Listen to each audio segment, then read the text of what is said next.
டீயை மறுபடியும் சூடாக்கினால் நடக்கும் பேராபத்து. நிபுணர்கள் விடும் எச்சரிக்கை. மீண்டும் சூடாக்கப்பட்ட தேநீரை குடிப்பதற்கு முன்பு இதை பாருங்கள். தேநீரை ஒரு முறை தயாரித்த பின்பு அதை மீண்டும் சூடுபடுத்தி குடிக்கும் பழக்கம் நம்மில் பலருக்கு உண்டு.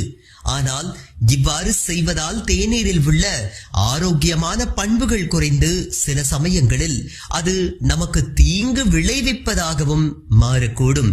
ஆம், தேநீரில் உள்ள கேட்டசின்கள், பாலிபினால்கள் போன்ற ஆக்சிஜனேற்ற பண்புகள் மீண்டும் மீண்டும் சூடாக்கும் போது சிதைந்துவிடும். இதனால் தேநீரின் ஆரோக்கிய நன்மைகள் குறைந்து சத்துக்கள் இழக்கப்படும்.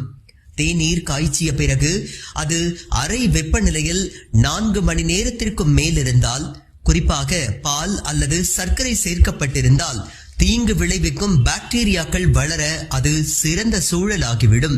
மீண்டும் சூடாக்குவது அந்த பாக்டீரியாக்களை முழுமையாக கொல்லாது. இதனால் செரிமான கோளாறுகள் அல்லது வயிற்று நோய் தொற்று ஏற்படும் அபாயமும் அதிகரிக்கின்றது. மீண்டும் சூடுபடுத்துவதால் தேயிலையிலிருந்து டானின்கள் அதிகமாக வெளியிடப்படுகின்றது.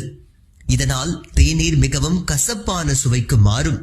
மேலும் இந்த அதிகப்படியான டானின்கள் உணவிலிருந்து இரும்பு சத்து உறிஞ்சப்படுவதை தடுக்கலாம். இது நாளடைவில் இரும்பு சத்து குறைபாட்டிற்கும் வழிவகுக்கும் என்பது மனதில் பதிய வைக்க வேண்டும். ஆம், மீண்டும் சூடாக்கும் போது தேநீரில் உள்ள சில மூலக்கூறுகள் உடைந்து அதன் அமிலத்தன்மை அதிகரிக்க வாய்ப்புள்ளது.